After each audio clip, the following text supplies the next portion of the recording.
Hello बच्चों, आपका मेरे चैनल शिक्षा घर में स्वागत है। आप लोग मेरे वीडियोस को देख रहे हैं। आई होप आप लोगों की TG2 की तैयारी हो रही है। इसी श्रृंखला में मैं आप लोगों के लिए सिंगल फेस इंडक्शन मोटर के 50 ऑब्जेक्टिव इम्पॉर्टेंट क्वेश्चन लाया हूं। इन इम्पॉर्टेंट क्वेश्चन को अगर आप देख लेते हैं तो निश्चित तौर पे आप सेलेक्ट हो जाएंगे। ठीक है, चलिए स्टार्ट करते हैं। पहला क्वेश्चन है, निम्नलिखित में से किस सिंगल फेज इंडक्शन मोटर का प्रचालन शक्ति गुणक उच्च होता है। पहला ऑप्शन दिया है capacitor, start capacitor, run motor, छादित ध्रुव मोटर, प्रतिरोध split phase motor, capacitor, start प्रेरण रन मोटर। तो बच्चों आंसर क्या होगा आपका? पहला ऑप्शन बिल्कुल सही है, capacitor, start capacitor run motor. चलिए अगला क्वेश्चन देखते हैं। सैथिल मोटर के संबंध में निम्नलिखित में से कौन सा कथन सही है? या स्व प्रवर्तित या नहीं है, मतलब सेल्फ स्टार्टिंग नहीं है, या एक परिवर्ती गति वेरिएबल स्पीड मोटर है, या स्व प्रवर्तित स्टार्टिंग है, मतलब सेल्फ स्टार्टिंग मोटर है, इसे DC उत्तेजन की आवश्यकता है। तो देखिए, जो सैथिल मोटर होता है वो क्या होता है? सेल्फ स्टार्टिंग मोटर होती है। ठीक है, तो ये तीसरा ऑप्शन आपको बिल्कुल सही है। चलिए अगला क्वेश्चन देखते हैं। एक एकल फेज प्रेरण मोटर के लिए प्रतिरोध split phase type starting motor में सहायक वाइंडिंग में निम्न में से क्या होता है? उच्च प्रतिरोध और निम्न प्रेरकी प्रतिघात, निम्न प्रतिरोध और उच्च प्रेरकी प्रतिघात, उच्च प्रतिरोध और उच्च प्रेरकी प्रतिघात, निम्न प्रतिरोध और निम्न प्रेरकी प्रतिघात। तो बच्चों आंसर पहला आपका बिल्कुल सही है। जो आपकी जो क्या होती है सहायक बाइंडिंग होती है, उसमें क्या होता है? उच्च प्रतिरोध होता है और निम्न प्रेरकी प्रतिघात होता है। चलिए अगला क्वेश्चन देखते हैं।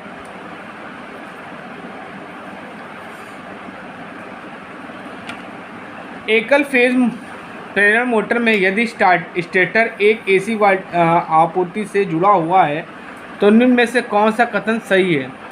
स्टेटर वाइंडिंग में लौ हानियाँ शून्य होती हैं, या स्टेटर फ्लक्स उत्पन्न नहीं कर सकता, या स्वतः घूर्णन क्षेत्र उत्पन्न नहीं कर सकता। स्टेटर वाइंडिंग में लौ हानियाँ शून्य होती हैं। तो बच्चों आंसर आपका थर्ड सही है, या स्वतः घूर्णन क्षेत्र उत्पन्न नहीं कर सकता। देखिए क्या होता है,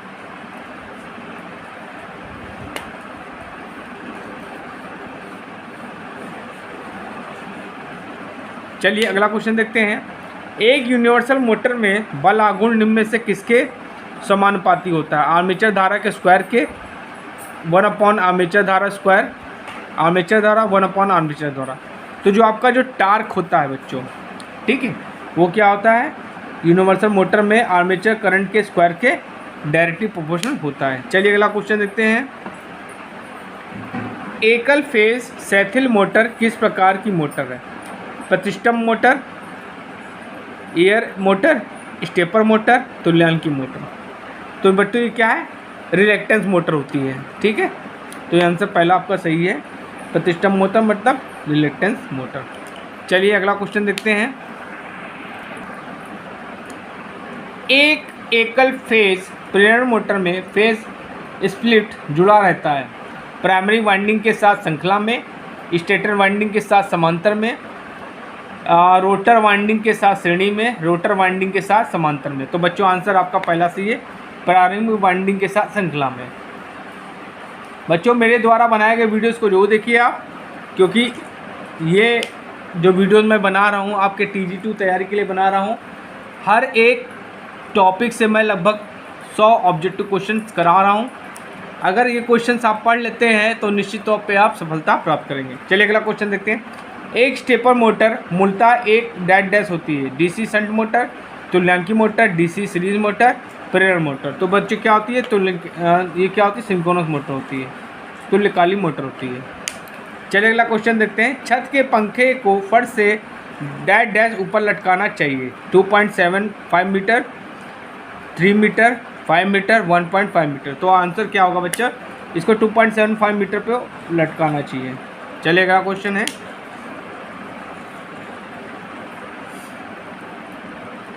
रोटर के डैश डैश पर पहुंचाने पर अब केंद्रीय स्विच स्टार्टिंग वाइंडिंग को वियोजित कर देता है। निर्धारित गति के 75 से 80%, निर्धारित गति के 100%, निर्धारित गति के 50 से 60%, निर्धारित गति के 60 से 70%। तो बच्चों इसमें आंसर आपका पहला सही है, निर्धारित गति के 75% से 80%। चलिए अगला क्वेश्चन देखते हैं, यूनिवर्सल मोटर को डैश डैश के नाम से भी जाना जाता है। AC series motor, AC compound motor, संधारित्र प्रवर्तित मोटर, कैपेसिटर स्टार्ट मोटर जिसे बोलते हैं, शंट मोटर। तो बच्चों इसको एसी सीरीज मोटर भी हम लोग बोलते हैं। यूनिवर्सल मोटर बच्चों वो मोटर होती है जो एसी और डीसी दोनों पे चलती है। ठीक है, चलिए अगला क्वेश्चन देखते हैं, घड़ी और संकेतन उपकरणों में चलाने के लिए इनमें से किस मोटर का उपयोग किया जाता है? स्प्लिट फेज मोटर, सैथिल मोटर, छादित ध्रुव मोटर, प्रतिष्ठम मोटर। तो बच्चों आंसर क्या होगा आपका? तो बच्चों इसमें आंसर क्या होगा आपका? हिस्टोलिसिस मोटर होती है। हिस्टोलिसिस मोटर को हम सैथिल मोटर भी कहते हैं। चलिए अगला क्वेश्चन देखते हैं बच्चों। बच्चों एक क्वेश्चन जो है, अगला क्वेश्चन बहुत इंपॉर्टेंट है। क्या है? एक सिंगल फेज एसी मोटर को स्वच्छ प्रवर्तित बनाने के लिए डैश डैश को मुख्य वाइंडिंग में जोड़ने की आवश्यकता होती है। अवमंदक वाइंडिंग, रनिंग वाइंडिंग, प्रतिकारी वाइंडिंग और सहायक वाइंडिंग। देखिए क्या होता है कि आप सेल्फ स्टार्टेड बनाने के लिए क्या होता है, हमको 2 वाइंडिंग करनी होती है। एक आपकी क्या होती है, एक आपकी स्टार्टिंग वाइंडिंग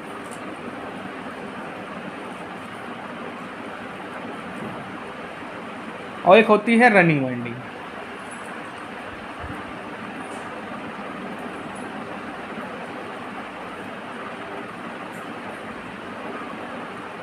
ठीक है, तो अब देखिए हमको मैग्नेटिक फील्ड इसको सेल्फ स्टार्टेड बनाने के लिए हमको मैग्नेटिक फील्ड की ज़रूरत होती है। ठीक है, और अगर आप एक वाइंडिंग यूज़ करेंगे तो मैग्नेटिक फील्ड जनरेट नहीं होगा। मैग्नेटिक फील्ड जनरेट करने के लिए कम से कम 2 वाइंडिंग्स हमको चाहिए होती हैं। ठीक है, जिसके लिए हमें क्या करते हैं कि एक ऑक्सिलरी वाइंडिंग बनाते हैं, जिसको हम लोग बोलते हैं, क्या बोलते हैं, सहायक वाइंडिंग बोलते हैं।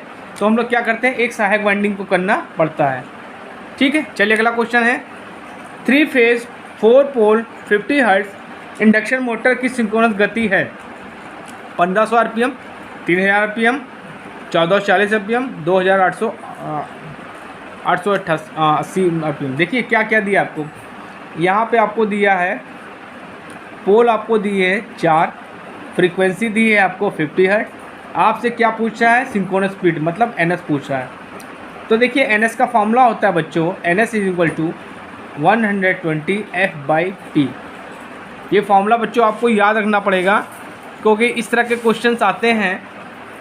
ठीक है, देखिए आपको क्या दिया है 120, फ्रीक्वेंसी आपको दी है 50 हर्ट्ज, पोल्स आपको दिए 4, 4 तिहाई 12, तो ये आ जाएगा आपका 1500।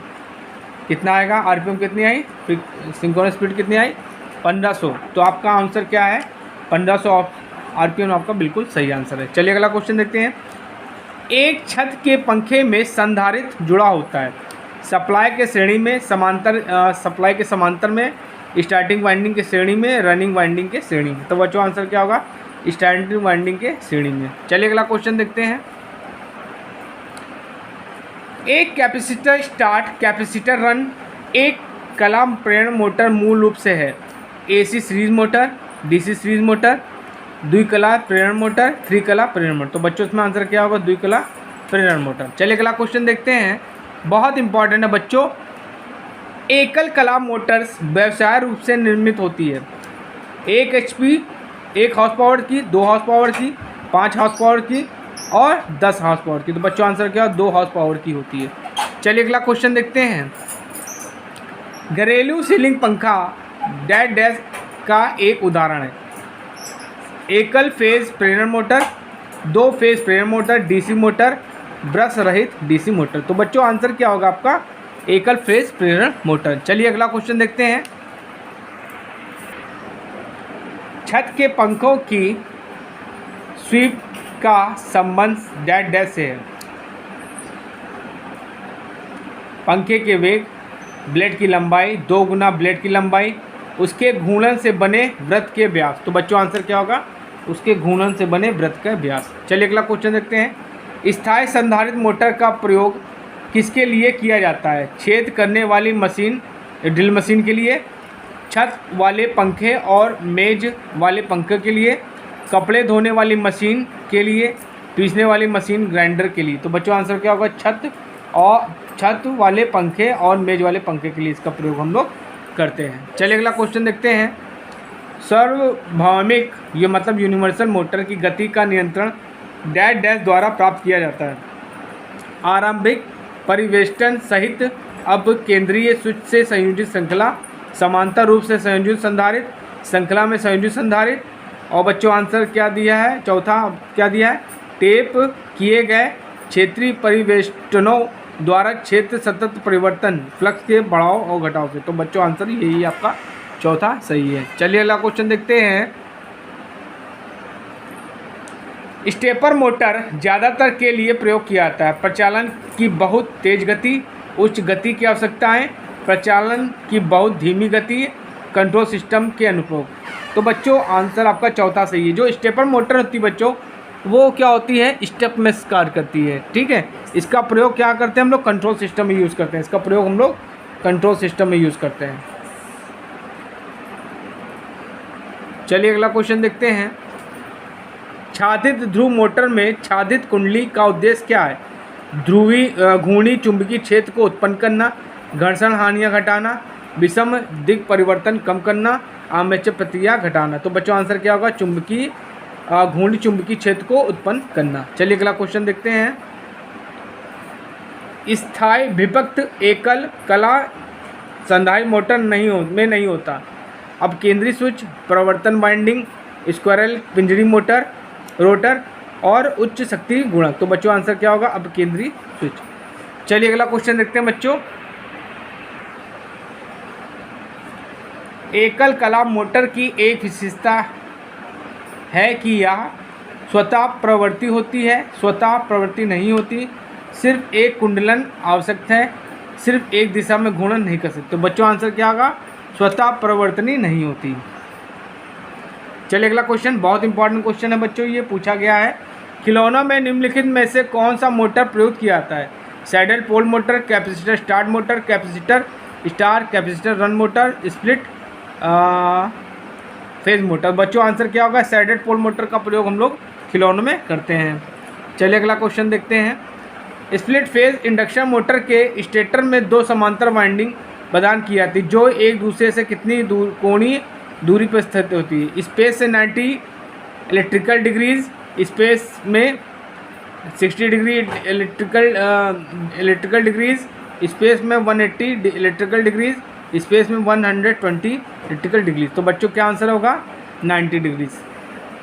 चलिए अगला क्वेश्चन देखते हैं। किसी एकल फेज मोटर की चक्रण दिशा को डैश डैश के द्वारा बदला जा सकता है। चल या प्रारंभिक वाइंडिंग के टर्मिनल को बदलाव, फेज के क्रम को पलटकर, संधारित टर्मिनलों को परस्पर बदलाव, फेज और न्यूट्रल के परस्पर परिवर्तन। तो बच्चों आंसर पहला आपका सही है, चल या प्रारंभिक वाइंडिंग टर्मिनल्स के में बदलाव। चलिए अगला क्वेश्चन देखते हैं। किसी single phase capacitor start motor में अब केंद्रीय स्विच डैश डैश में जोड़ा जाता है। रनिंग वाइंडिंग के साथ सीरीज, स्टार्टिंग वाइंडिंग के साथ समांतर, रनिंग वाइंडिंग के साथ समांतर, स्टार्टिंग वाइंडिंग के साथ सीरीज। तो बच्चों इसमें आंसर क्या होगा? इसमें आंसर होगा स्टार्टिंग वाइंडिंग के साथ सीरीज। चलिए अगला क्वेश्चन देखते हैं। एसी और डीसी आपूर्तियों दोनों पर कौन सा मोटर कार्य कर सकता है? Compound motor, hysteresis motor, shaded pole motor, universal motor. तो बच्चों आपकी यूनिवर्सल जो मोटर होती है, यूनिवर्सल मोटर क्या होती है? एसी डीसी दोनों पे काम करती है। एसी डीसी दोनों पे कम करती है। तो बच्चों आंसर क्या होगा? Universal motor. चलिए अगला क्वेश्चन देखते हैं। स्टेपर मोटर एक डैश डैश होता है, single phase AC motor, 3 phase motor, 2 phase motor, DC motor. तो बच्चों आंसर क्या होगा? Single phase AC motor. एकल फेज वाली कैपेसिटर स्टार्ट मोटर का संधारित्र स्विच डैश डैश में जुड़ा होता है, 360 डिग्री, 90 डिग्री, 60 डिग्री, 120 डिग्री। तो बच्चों इसमें आंसर क्या होगा? 90 डिग्री। चलिए अगला क्वेश्चन देखते हैं। एकल फेज वाली कैपेसिटर स्टार्ट मोटर का संधारित्र स्विच डैश डैश में जुड़ा हुआ होता है, स्टार्टिंग वाइंडिंग के समांतर में, रनिंग वाइंडिंग के श्रृंखला में, स्टार्टिंग वाइंडिंग के श्रृंखला में, रनिंग वाइंडिंग के समांतर में। तो बच्चों क्या होगा? स्टार्टिंग वाइंडिंग के श्रृंखला में जुड़ा होता है। चलिए अगला क्वेश्चन देखते हैं। बहुत इंपॉर्टेंट क्वेश्चन बच्चों पूछा गया है।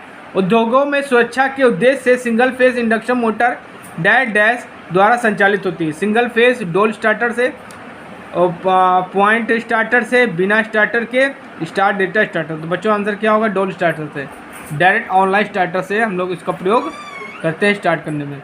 चलिए अगला क्वेश्चन देते हैं। डैश डैश मोटर का प्रयोग मिक्सर ग्राइंडर में प्रयोग किया था। बच्चों ये भी बहुत इंपॉर्टेंट क्वेश्चन ये पूछा गया है। पहला ऑप्शन दिया शंट, कैपेसिटर, सैडेड, पोल और यूनिवर्सल। तो यूनिवर्सल मोटर का प्रयोग हम लोग क्या होता है? मिक्सर ग्राइंडर में प्रयोग करते हैं। और खिलौनों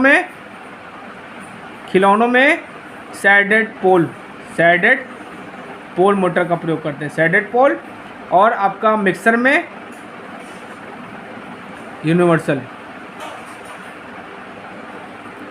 चलिए अगला क्वेश्चन देखते हैं। स्टार्टिंग और रनिंग वाइंडिंग के बीच फेज अंतर क्या होता है? विद्युत रूप से 120 डिग्री, विद्युत रूप से 360 डिग्री, विद्युत रूप से 90 डिग्री, विद्युत रूप से 180 डिग्री। तो क्या होगा बच्चों? जो स्टार्टिंग और रनिंग वाइंडिंग होती है, स्टार्टिंग वाइंडिंग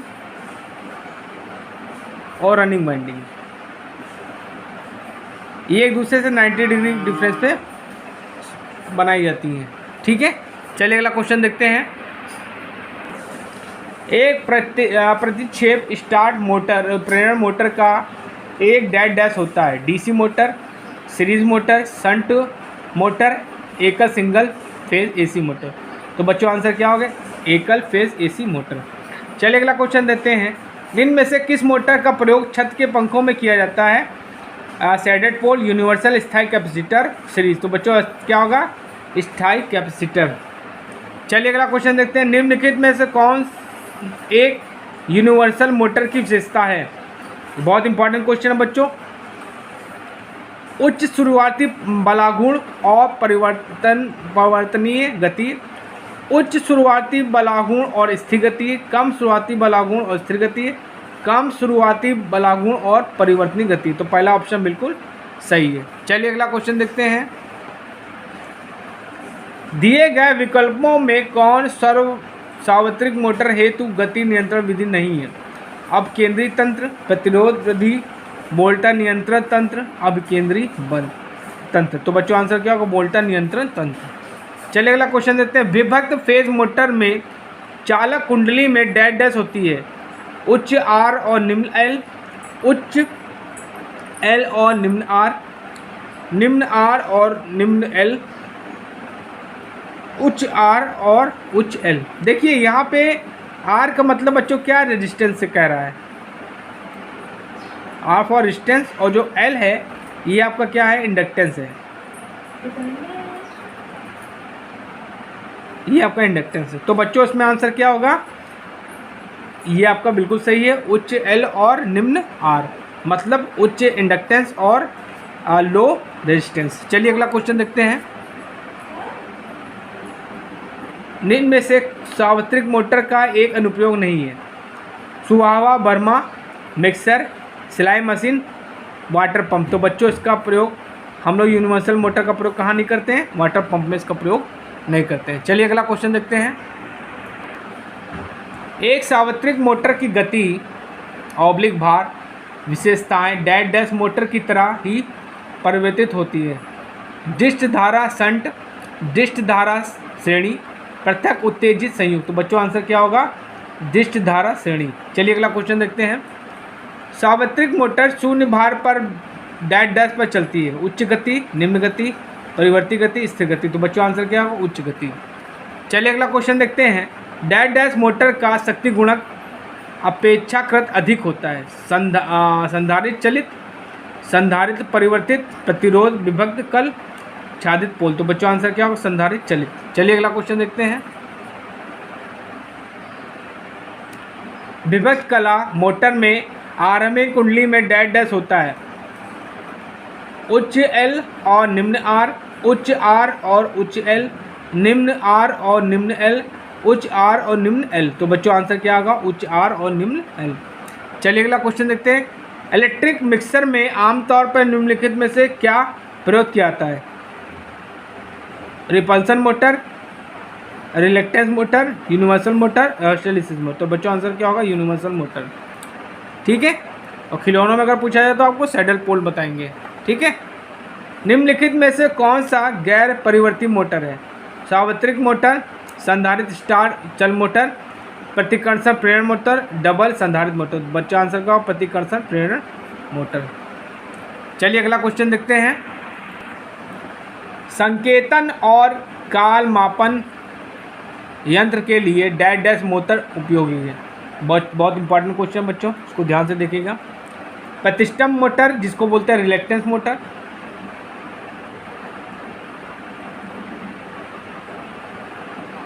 इसको बोलते हैं सैडेड पोल मोटर,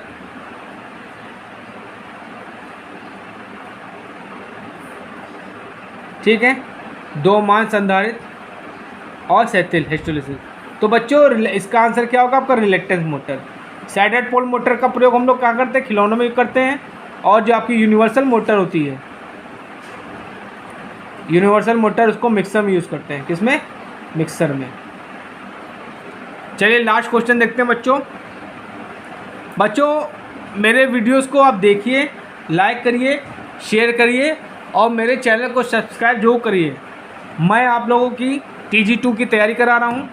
अगर इन क्वेश्चंस को आप देखते हैं तो आप निश्चित तौर पे सफलता प्राप्त करेंगे। चलिए अगला क्वेश्चन देखते हैं। सार्वत्रिक मोटर के पटलित क्षेत्र में स्टेटर और रोटर के निर्माण के लिए कौन सी कोर प्रयुक्त की जाती है? धातु कोर, पटलित धातु कोर, लौह कोर, पटलित लौह कोर। तो बच्चों आंसर क्या होगा? पटलित लौह कोर। ठीक है।